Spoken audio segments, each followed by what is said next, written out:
delegado de los jóvenes penalistas de la asociación, así me han recomendado. Es un honor poder presentar este calificado panel en este momento tan especial, ¿no? El 23º encuentro de esta asociación argentina de profesores de Derecho Penal. Bueno, una breve referencia. En primer lugar, darle la bienvenida a nuestro visitante de Italia, al catedrático Vittorio Manes, catedrático de la Universidad de Bolonia, nada más y nada menos, la Facultad de Derecho de la Universidad de Bolonia, la primera universidad, la primera Facultad de Derecho de la historia mundial. Vittorio Manes es discípulo de la Escuela de Bolonia, una de las escuelas más reconocidas en toda Europa. Recordamos a Filippo Gubbia, Franco Bricola, entre algunos de sus mentores. Es vicepresidente de la Asociación Italiana de Profesores de Derecho Penal, director de una de las revistas más importantes de Italia, que lleva el nombre de Derechos de Defensa. Ha integrado además las últimas comisiones de reformas a la legislación penal italiana en los últimos 10 años. Y bueno, autor de numerosos artículos y obras, entre ellas Justicia Mediática, el juez en su laberinto, el principio de ofensividad, y su última publicación que tiene que ver con introducción al derecho penal europeo. De modo que el profesor Nicola, es un honor tenerlo entre nosotros. Queremos darle la bienvenida y bueno, presentar al profesor Raúl Zaffaroni. La verdad que en este ambiente no exhibe de mayores comentarios, profesor emérito de la Universidad de Buenos Aires, y un largo, etcétera, que podría sintetizarse como el maestro del derecho penal latinoamericano, más allá que sus conocimientos y sus enseñanzas exceden por mucho el ámbito y el espacio del derecho penal. Así que un gusto tenerlos con nosotros y bueno, lo que todos ustedes quieren escuchar. Le damos la palabra al profesor Zaffaroni.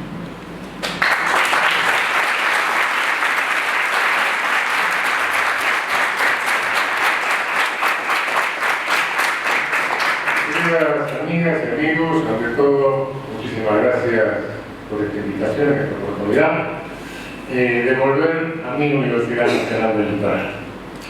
Y muchísimas gracias por el honor de estar junto a Vittorio Manes. Para mí un tremendo gusto poder compartir con el colega Manes esta mesa. Vamos, a mí me conocen, bueno, siempre me escuchan, de modo que no soy ninguna novedad. Aparte de que soy un impresentable natural, de modo que no vale la pena extenderse. Pero bueno, vamos a conversar un rato sobre algo de la romántica, la comunicación nosotros.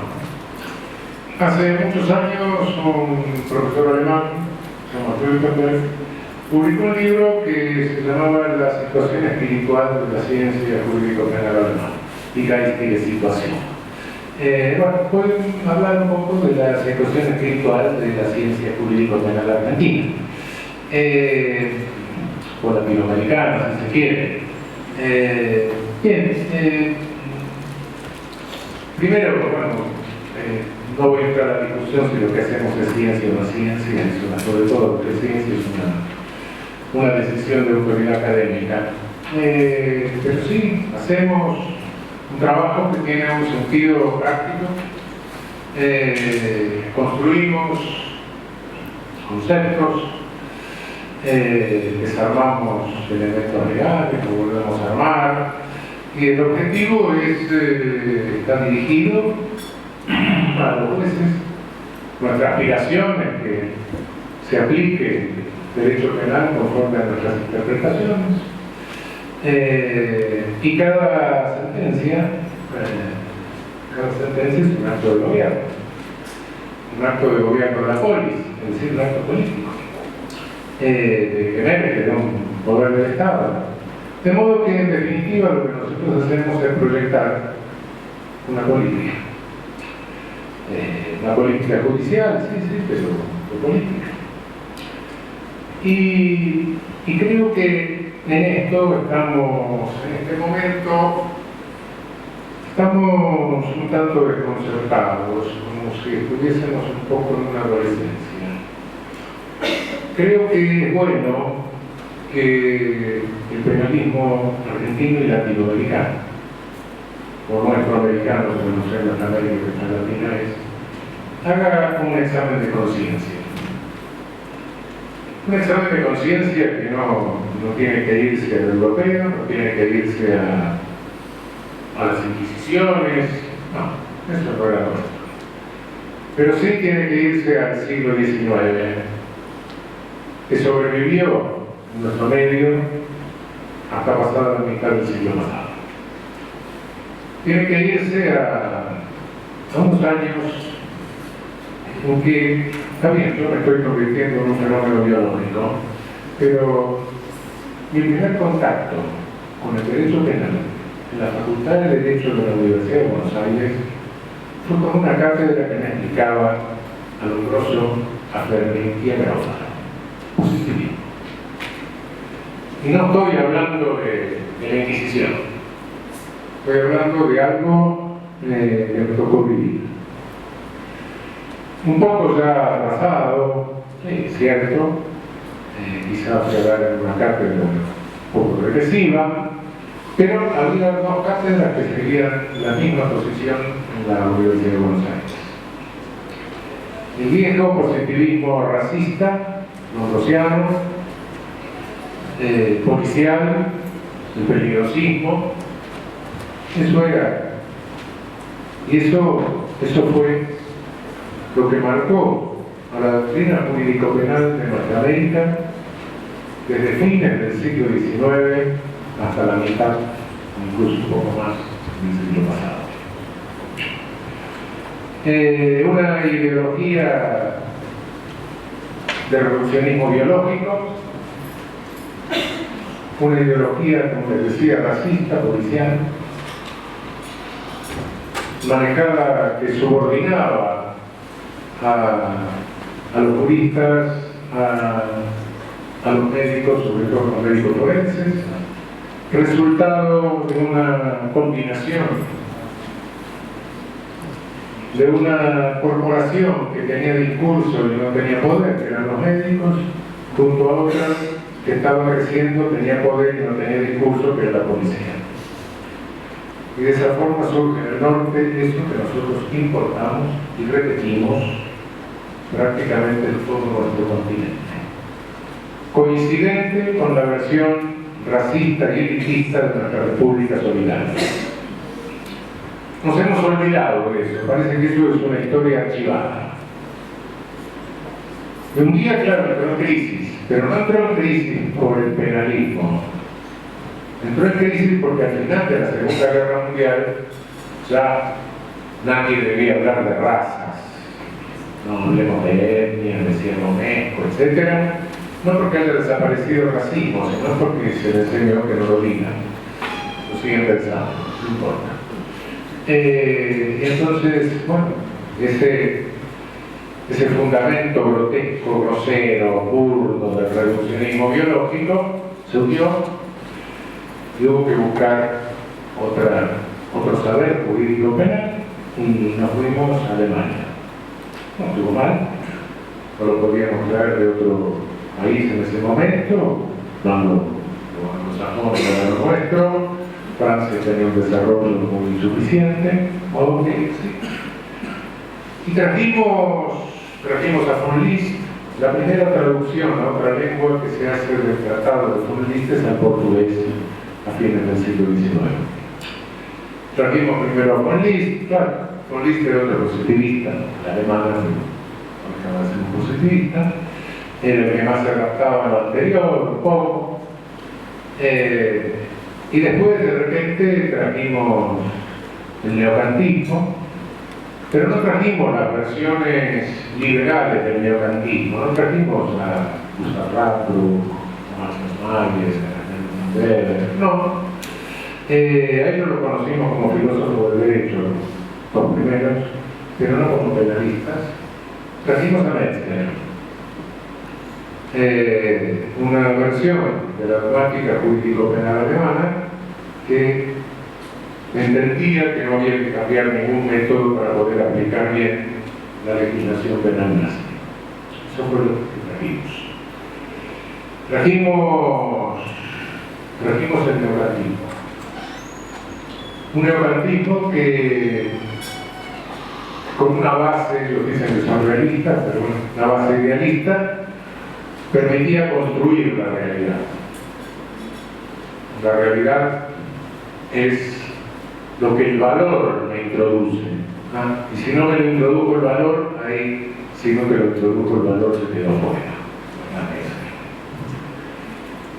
Y, claro, conceptos jurídicos, se podía construir cualquier concepto jurídicamente, aunque no respondiese a ningún dato óptico. Y después trajimos un incipiente llamado a la autenticidad, al realismo, convence, y eso alarmó mucho. Alarmó a nuestros penalistas.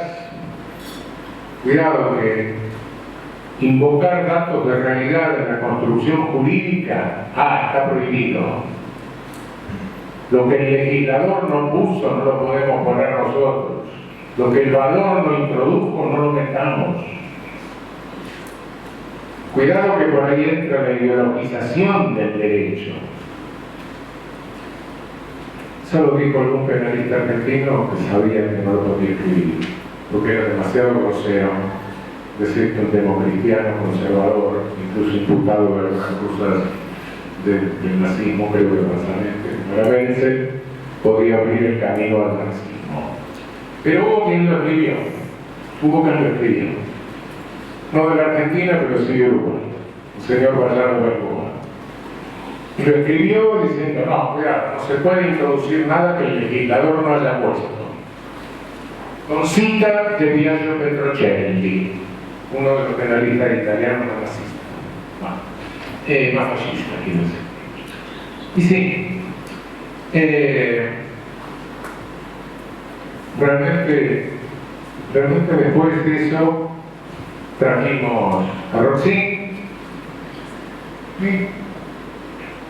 y cada vez que sacamos alguno de estos sistemas de la aduana, no nos dimos cuenta de que en el mostrador de la aduana quedaba el contexto y la ideología de cada sistema. Porque los alemanes no construyeron estos sistemas como una ciencia pura, aséptica, valorada. No. Ellos lo construyeron conforme a cada contexto histórico. De una historia torturada, de una historia dramática, como es la historia de Alemania.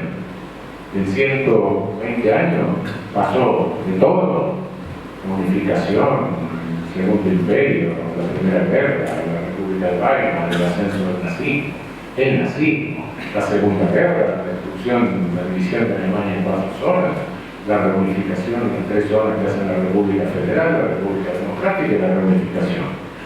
Tiene una historia más torturada, tremendo. Y cada uno de esos momentos tuvo alguien que construyó un sistema, bueno o malo. Nadie puede dudar que Bindi es el penalista de la época, en realidad. La glorificación que hace el Estado de la necesidad de reforzar la unidad alemana en el momento en que Alemania se constituye un Estado. Franz Liszt es el penalista de la época de Guillermo II. Rapo o Marcel Mayer son los de la República de Weimar. Metzger es el dogmático más importante de la época del nazismo, contraponiéndose, discutiendo con la escuela de Kiel, la escuela de Kiel es el único nazi, no, por favor. ¿No es cierto? Eran nazis, sí. Y después Wenzel es el hombre de la reconstrucción alemana de Konrad Adenauer.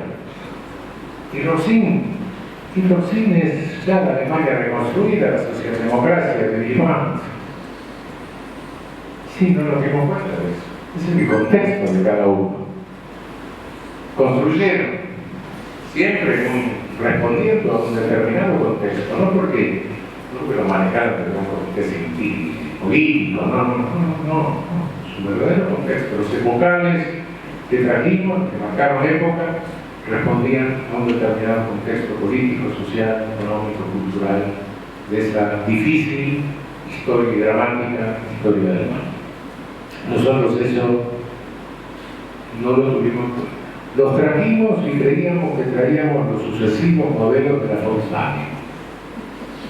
Este es mejor que el otro, cierra más, cerrado más. Es como que la competitividad lógica del modelo era el valor de la verdad. Por cierto, que algunos no tenían mucha competitividad lógica como la mesa, pero no importa. Y la realidad del ejercicio del poder punitivo, la realidad del poder punitivo que estábamos habilitando, acá hay un problema, y ese problema es, cuando hablo de la revolución espiritual, es a lo que veo en este momento. América Latina tiene una larga historia de